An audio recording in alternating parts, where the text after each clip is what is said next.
Hello, hello. This is Daniel Posney, and this is Shifting Perspectives. And today, I feel like talking about this dynamic, and it's related to the phrase "Men, draw your sword," and it's shown up a lot, and it's pretty common between men with a certain dynamic, and men, especially that have a really big heart and just are very caring and loving. And so let me explain this. At some time in her childhood, she was hurt by men. Maybe she was abused, or maybe nothing happened, but there's some dynamic between her and her father, or her and men, and so she lost her ability to trust and to tap into her sensuality and her creativity through feminine energy. So what she did, in order to feel more safe, she put on, the wolf clothing to go into the wolf den, or, the masculine role, and did great and very successful. And so, but she's wondering, why don't I feel great? Why don't I feel like I'm as successful as I seem to be? And it's because inside of her, the feminine energy is not quite aligned or not quite balanced, or however you want to say it. But she's realizing somewhere is out of alignment, and she's out of integrity with herself. And so it's just frustrating. And then she meets a guy like you or me, and we don't want to be that asshole. We don't want to be that one that causes more problem in her. So we show up really loving and caring and sensitive, and make sure that I am not the one that's going to cause more pain and suffering in her life. And that's great for a little while, because she goes, wow, this guy's different. He's really caring, and man, he's really got a heart, and I feel really safe around him, and I can really trust him. Until we move into phase two of the relationship, when she's like, okay, now that I feel safe, this guy doesn't feel like he has the gumption, or he's not stepping up, and the things like that are being said. So you let her lead, and you acquiesced. And as long as she felt supported by you, this worked, until she started getting frustrated. She started getting angry, and her anger was directed towards you because you're there. But, there's working on her part to do to balance out her feminine energy, but there's also some part on you to help her, to support her in that. So I want to make sure that I'm really clear that it's not your job to fix her, and it's not her job to fix you. And this is, drawing your sword is to be done sometimes. It doesn't have to be done all the time. It just kind of get into the energy of standing firm. And it's really interesting is when you talk to a woman like that, in that role, in that position, and you ask her what she really needs of you, she probably won't say, I need you to be soft. I need you to acquiesce to me. I need you to give me everything that I want.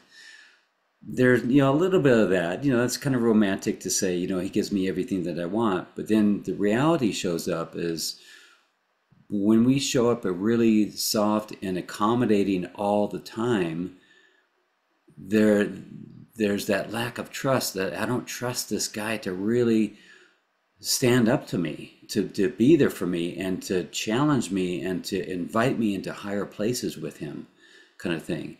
And it gets to be where she's kind of pulling you up, and you can be seen as the needy one, the emotional one, and all you're doing is you're just doing your best to just make sure that she's okay. But it kind of gets out of balance after a while, and we as men start to lose ourselves. We start to lose our healthy masculinity, which is this determination of, even though we may make a mistake, we're going to try it, we're going to do it, and we're going to take responsibility for our actions. And it's that kind of gumption going forward, the very inventive, and you're just going to try this and try that. And yeah, women can do that too. It's just that sometimes that gets out of balance. So, and then the add on to this is that she needs something different from you that you don't know what it is. Because a lot of times if you show up as very soft and nurturing and sensitive, she may feel like she's the more aggressive one and she can't tell you exactly what's on her mind for fear of hurting your feelings. And then at the same time, you're in fear of saying something to her that may mess up the relationship and cause anger or something. So that's the other dynamic, is fear of causing the relationship to blow up by having some emotions. So with all that, there's this kind of stepping on eggshells and not really feeling like you could actually talk about anything. How do I know all this? So she either is too worried about telling you exactly what she needs, or she has, and you've got your feelings hurt and you're not really hearing her. So at some time, there needs to be this, it's a metaphor, I guess you'd say, of just drawing your sword and accepting and claiming your robe and crown. It's kind of like, listen, you're a badass. You're a creator of worlds and ideas and machines. You could do this. So it's kind of stepping into this. You have been a king, okay, many, many times. And she's just reminding you what you are. So that's why I say, men, draw your sword and accept your robe and crown. Steer the ship. Disagree. Hold fast. Take her. Don't be so damn nice. Sometimes, not all the time. It's just there needs to be some balance there. I know, when I was going through this, it was like, God, she just needs me to be this knight in shining armor, and it's all based on some bullshit TV show that I can't live up to, and all these thoughts would go into like, well, if she would do some work anyway, then she might da da da da da. What I finally came to is, this is a challenge for me. I can see that it's a challenge because I'm getting all this resistance for it, and my mind is trying to tell me, you're good as you are, and you are. It's just that she is obviously pointing to something that you could be more of. And why not? That's what the realization that I came to, is that, I've done a lot of crazy, challenging things in my life, but this seems to be the most challenging, and I'm getting the most resistance for it. So what if I just dove into it? And that's what I ended up doing. And it completely changed me and made me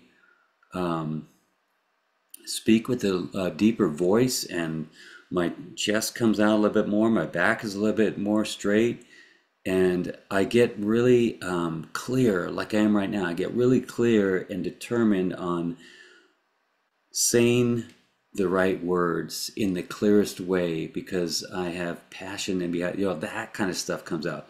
But when you're in this acquiescing mode, you don't really have an opinion, and it's not important to you, and you go ahead, and I get it. There's some of that is really awesome, but just all of that can be unhealthy in the relationship, and she starts to feel unsafe and will lean more into her masculine energy because she's like, what's up with this guy?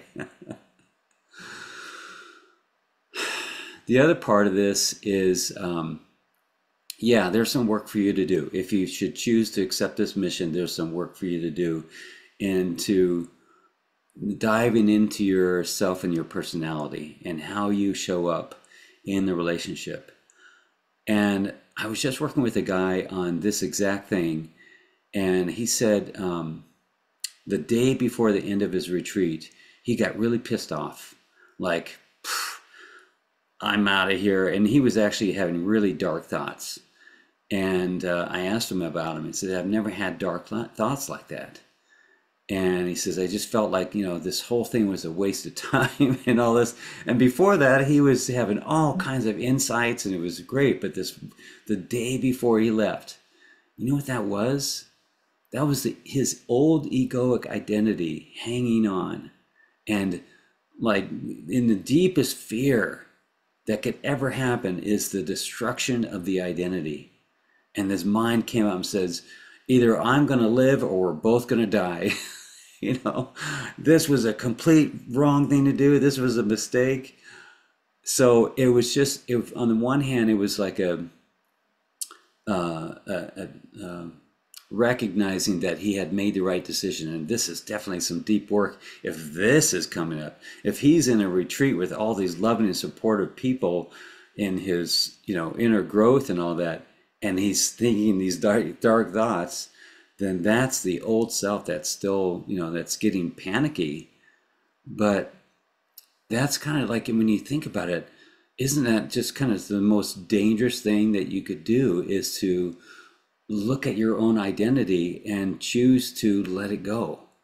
That's some, there's some powerful stuff us guys can do, but to do this kind of work, that you're going to look at your own ego, your egoic identity, your identity of self, and make it determine in yourself, outside of your mind, that you will let that go.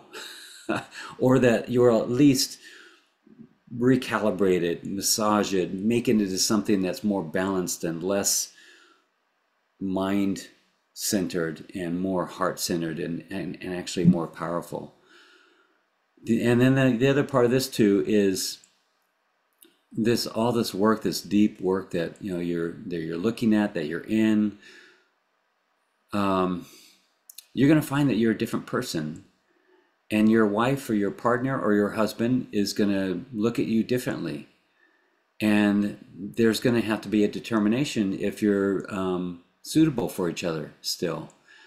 And that's just a normal thing. If you're changing who you are, and the dynamics between you and your partner are changing, you're going to have to reevaluate where you're at. And it's great. It's awesome to go, wow, this is my truth. This is my authentic self. This is where I'm headed, and I'm on this train. And you're excited for me and our continued deepening relationship, or it's not for you, and that's totally fine. But you're determined, relationship or not, that this is the work that you're going to do on yourself for your own benefit. But it can't be, I'm going to do this if she or he does this. It's going to have to be just, I'm going to do this. I have to do what I cannot not do.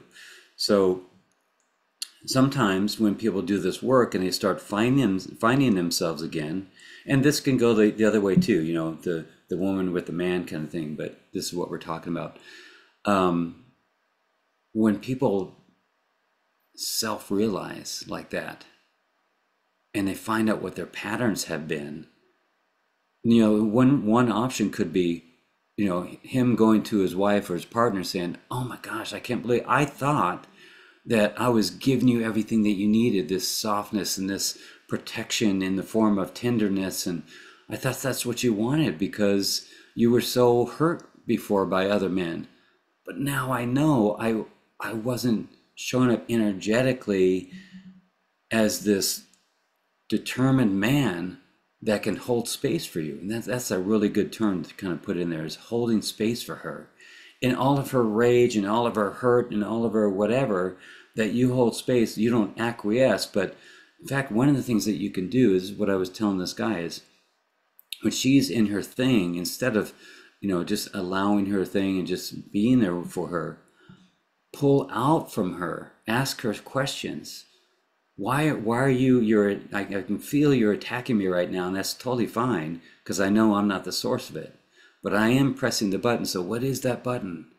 What's going on, right? Something is coming up in you right now. What is happening?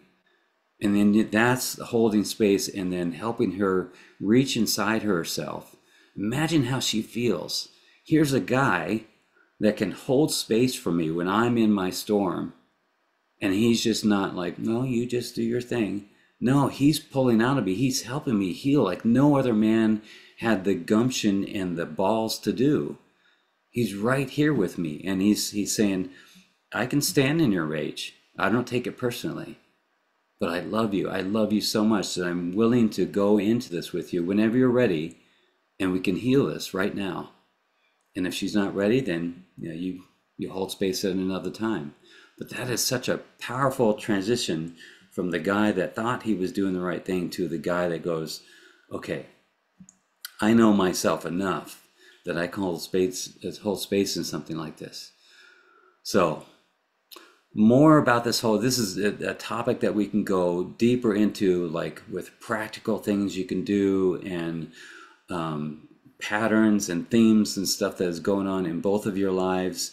And that's just that's something for another workshop that we'll probably need a couple of hours for this. But definitely something that I teach in my retreats. So there's a retreat in June and a retreat in October, and we definitely go into these things. And also, of course, private personal retreats. But I'm really considering doing a workshop for a couple hours talking about how to actually navigate through this, and like what are the steps that we can take to get from version A to version B kind of thing. So it's something I'm really passionate about because I've done it myself. I thought that that's what my role was, to be this tender person, but there was a little part of me, like a little boy inside, that was like, but I don't want to be hard. I don't want to be, aggressive. Well, that's not really what I had to be. I just need to be determined and passionate about me becoming the greatest version of me, and still holding that little tender, sensitive heart, but with an adult frame that says, here I am, I'm responsible. So I could blend the two things and still not lose my little child and my authentic self. So I hope that helps to kind of open things up, and hope you'll join me for my workshop that I'm sure I'll plan within the next 2 weeks or so, and I'll make it an online Zoom workshop as well. All right, I love you, thank you, bless you, have a magnificent day.